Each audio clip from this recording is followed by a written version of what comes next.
Dear students, welcome you once again to my online class. দেখো আজ একটা গুরুত্বপূর্ণ ক্লাস নিয়ে তোমাদের সামনে চলে এসেছি। এটা হলো ওয়েস্ট বেঙ্গল স্টেট ইউনিভার্সিটির পলিটিক্যাল সায়েন্স অনার্সের 6th সেমের যাদের পরীক্ষা চলছে এখন, ওই সিসি 14-এর এসএকিউ অর্থাৎ সিসি 14 পেপারে তোমাদের যে সংক্ষিপ্ত উত্তর ভিত্তিক প্রশ্ন থাকে তার একটা একেবারে লাস্ট মিনিট সাজেশন উত্তর সহ আমি তোমাদের সামনে হাজির হয়েছি। আশা করা যায় এখান থেকেই তোমরা সব কমন পাবে। এখন এসো আর দেরি না করে আমরা প্রশ্নগুলোর মধ্যে ঢুকে যাই। আমি বলছি যে উত্তর সহ আমি এখানে সংক্ষিপ্ত প্রশ্নের উত্তর বাছাই করে দিয়েছি এবং এখানে মোট 20টা প্রশ্ন আছে এবং এই 20টা প্রশ্ন থেকেই তোমরা কমন পেয়ে যাবে। তো এসো আর দেরি না করে একেবারে ভেতরে ঢুকে পড়ি। 1 নম্বর প্রশ্ন, mention 2 social reforms of Rammohan Roy that ensured women's rights, অর্থাৎ নারী অধিকার নিশ্চিতকরণে রামমোহন প্রবর্তিত 2টি সংস্কার উল্লেখ করো। উত্তর, 1 নম্বর সংস্কার মহিলাদের সম্পত্তির অধিকার, 2 নম্বর বিধবাদের পুনর্বিবাহের অধিকার।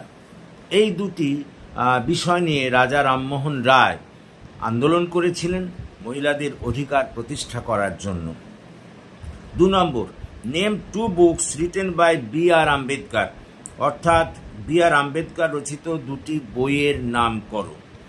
1 নম্বর বইয়ের নাম হলো অ্যানিহিলেশন অফ কাস্ট আর 2 নম্বর হলো ওয়েটিং ফর এ ভিসা। আচ্ছা, অ্যানিহিলেশন বানান হলো ANIHILIATION, অফ কাস্ট CAST, আর 2 নম্বর waiting for visa WAITING, waiting for a visa VISA। পরেরটা, name 2 important works undertaken by Gandhi, গান্ধীজির দ্বারা কৃত 2টি গুরুত্বপূর্ণ কাজের নাম লেখো। 1 নম্বর অহিংস অসহযোগ আন্দোলন 1922 সালের এবং 2 নম্বর ভারত ছাড়ো আন্দোলন 1942 সালের। পরেরটা, হু founded the Abhinav Bharat and what was its purpose, কে অভিনব ভারত গঠন করেছিলেন এবং এর উদ্দেশ্য কী ছিল? উত্তর, বিনায়ক দামোদর সাভারকর এবং তার ভাই গণেশ দামোদর সাভারকর এই অভিনব ভারত স্থাপন করেছিলেন এবং এর উদ্দেশ্য ছিল ভারতের স্বাধীনতা লাভ, অর্থাৎ ভারতের স্বাধীনতা লাভ করার জন্যেই তারা এই সংগঠনটি তৈরি করেছিলেন। পরেরটা, হোয়াট ইজ সর্বোদয়, সর্বোদয় বলতে গান্ধীজি কি বুঝিয়েছেন? উত্তর লেখো, গান্ধীজি সর্বোদয় বলতে সর্বস্তরের মানুষের উন্নতি বিধানের কথা বলেছেন। পরেরটা, who was the author of India's first war of independence, অর্থাৎ India's first war of independence বইটির লেখক কে? লেখো, উত্তর লেখো, India's first war of independence গ্রন্থটির লেখক হলেন বিনায়ক দামোদর সাভারকর। পরেরটা, describe Savarkar's concept of nationalism, অর্থাৎ সাভারকরের জাতীয়তাবাদী ধারণাটি ব্যাখ্যা করো। উত্তর লেখো, সাভারকরের মতে আমাদের জাতীয়তাবাদী দৃষ্টিভঙ্গি কেবলমাত্র ভৌগোলিক বা রাজনৈতিক চিন্তাধারা দ্বারা আবদ্ধ নয়, একই সঙ্গে এটি সাংস্কৃতিক ঐতিহ্য দ্বারাও আবদ্ধ। পরেরটা, When did ইকবাল রিসাইট সারে জাহাঁ সে আচ্ছা পাবলিকলি, অর্থাৎ জনসমক্ষে কবি ইকবাল কখন সারে জাহাঁ সা আচ্ছা গানটি গেয়েছিলেন? উত্তর লেখো, 1904 সালের 16ই আগস্ট গভর্নমেন্ট কলেজ লাহোরে তিনি এই গানটি জনসমক্ষে গেয়েছিলেন। পরেরটা, mention 2 criticisms of Nehruvian concept of secularism, নেহরুর ধর্মনিরপেক্ষতার বিরুদ্ধে 2টি সমালোচনা লেখো। সমালোচকরা বলেন নেহেরুর ধর্মনিরপেক্ষতা একটি ধর্ম বিরোধী মতবাদ ছিল। দ্বিতীয়ত, কোনো সমালোচক বলেন যে এটি তোষণমূলক নীতি, অর্থাৎ একটি বিশেষ জাতিকে বা সম্প্রদায়কে তোষণ করার জন্য তিনি এই ধরনের নীতি গ্রহণ করেছিলেন। পরেরটা, what was Rammohan Roy's contribution to prohibition of sati? Sati প্রথা বন্ধ করার ক্ষেত্রে রাজা রামমোহন রায় কি ভূমিকা নিয়েছিলেন? উত্তর লেখো। রাজা রামমোহন রায় এই সতীদাহ প্রথার বিরুদ্ধে একটা আন্দোলন গড়ে তুলেছিলেন, একটা ব্যাপক আন্দোলন গড়ে তুলেছিলেন, যার দ্বারা প্রভাবিত হয়ে তৎকালীন এখানকার ব্রিটিশ শাসক লর্ড উইলিয়াম বেন্টিঙ্ক 1829 সালে সতীদাহ প্রথা আইন করে বন্ধ করেছিলেন।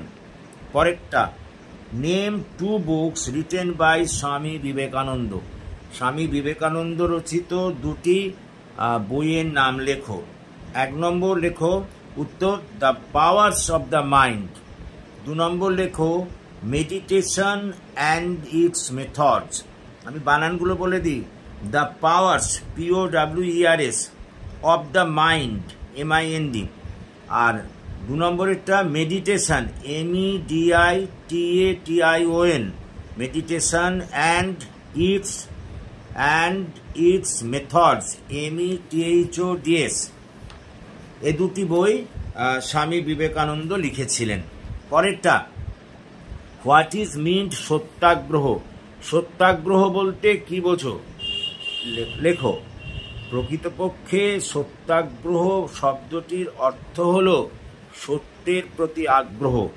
এটি এমন একটি আন্দোলন যা সত্যের উপর গুরুত্ব দেয় এবং সত্যের অনুসন্ধানের উপরে গুরুত্ব দেয়। মহাত্মা গান্ধী এই আন্দোলন শুরু করেছিলেন। পরেরটা, write in brief Pandita Ramabai's concept of gender. Gender সম্পর্কে রামাবাইয়ের ধারণা উল্লেখ করো। প্রকৃতপক্ষে রামাবাই জেন্ডারের ধারণা ব্যাখ্যা করতে গিয়ে মহিলাদের উন্নতির ওপর গুরুত্ব দেন। তিনি মহিলাদের অর্থাৎ কন্যা সন্তানদের অল্প বয়সে বিবাহের বিরোধিতা করেন এবং তিনি এই পুরুষতান্ত্রিক সমাজে পুরুষের সমান অধিকার নারীর দাবি করেছিলেন, অর্থাৎ নারী পুরুষে কোনো ভেদাভেদ তিনি রাখতে চাননি। পরেরটা, briefly state Tagore's view on internationalism. রবীন্দ্রনাথের আন্তর্জাতিকতাবাদের উপর সংক্ষিপ্ত টিকা লেখো। উত্তর লেখো। প্রকৃতপক্ষে রবীন্দ্রনাথ ঠাকুর ছিলেন আন্তর্জাতিকতাবাদী। তিনি বলেছিলেন সহযোগিতা, পারস্পরিক বোঝা এবং পারস্পরিক শ্রদ্ধা ও মানবজাতির ঐক্য সংহতি, এই উদ্দেশ্য নিয়েই সারা বিশ্ব জুড়ে মানুষদের মধ্যে একটা ঐক্য তৈরি করতে হবে। এটি তার আন্তর্জাতিকতাবাদ নামে পরিচিত। পরেরটা, who wrote the book annihilation of caste? অর্থাৎ অ্যানিহিলিয়েশন অফ কাস্ট গ্রন্থটির রচয়িতা কে? ড্যাশ দিয়ে লেখো। B.R. আম্বেদকর। পরেরটা, who is the Hindu according to Savarkar? সাভারকারের মতে হিন্দু কে বা হিন্দু কারা? উত্তর লেখো। সাভারকারের মতে যারা মনে করেন ভারত হলো সেই দেশ যেখানে তার পূর্বপুরুষরা বাস করতেন এবং যেখান থেকেই তাদের ধর্ম সৃষ্টি হয়েছিল, এটি হিন্দুত্ব সম্পর্কে সাভারকারের ধারণার মূল কথা। পরেরটা, name 2 books written by Iqbal. Iqbal রচিত 2টি গ্রন্থের নাম করো। 1 নম্বর বইয়ের নাম হলো the call of the marching bell. 1 নম্বর বইয়ের নাম হলো the call CALL, call of the marching MARCHING, bell BELL। আর 2 নম্বর বইটির নাম হলো the secrets of the self, the secrets SECRETS secrets of the self, ACLF। পরেরটা, what did Savarkar mean by pitribhu and punyabhu? অর্থাৎ পিতৃভূ এবং পুণ্যভূ বলতে সাভারকার কি বুঝিয়েছেন? উত্তর লেখো। সাভারকার পিতৃভূ বলতে পিতৃভূমিকে বুঝিয়েছেন এবং পুণ্যভূ বলতে তিনি পুণ্যভূমিকে বুঝিয়েছেন। ক্লিয়ার? তার নেক্সট, হিন্দ স্বরাজ গ্রন্থটির লেখককে? লেখো, হিন্দ স্বরাজ গ্রন্থটির লেখক হলেন মহাত্মা গান্ধী। অর্থাৎ হু রোট দ্য বুক হিন্দ স্বরাজ? হিন্দ স্বরাজ গ্রন্থটির লেখককে? উত্তর লেখো, মহাত্মা গান্ধী। অর্থাৎ মহাত্মা গান্ধী হিন্দ স্বরাজ গ্রন্থটি রচনা করেছিলেন। পরেরটা, why was Rabindranath Tagore awarded the Nobel prize in Bengali literature? কেন রবীন্দ্রনাথ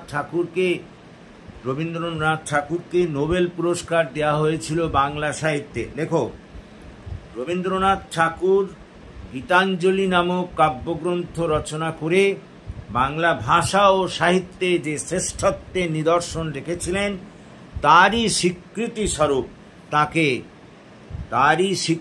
স্বরূপ তাকে 1913 সালে নোবেল পুরস্কার প্রদান করা হয়েছিল। দেখো, এই 20টা শর্ট কোশ্চেন আমি তোমাদের লিখিয়ে দিলাম।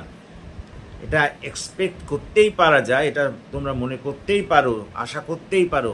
এখান থেকেই কিন্তু তোমরা CC14-এর তোমাদের যে 5টি কোশ্চেন লিখতে হয় তা এখান থেকে তোমরা কমন পেয়ে যাবে। এগুলো ভালো করে দেখে যেও। সুতরাং আর কথা বাড়াবো না। That's all for this day. যদি তোমাদের এই ক্লাস ভালো লাগে তাহলে প্লিজ আমার এই ক্লাসের কথা বন্ধুদের মধ্যে শেয়ার করো এবং যারা এখনও আমার এই চ্যানেলটিকে সাবস্ক্রাইব করোনি, please subscribe my channel, please subscribe my channel এবং আমাকে এই বিষয়ে এগিয়ে আসতে সাহায্য করো যাতে আমি তোমাদের আরও বেশি করে কাজে লাগতে পারি। So that's all for this day. Thank you for watching and listening. Have a good day.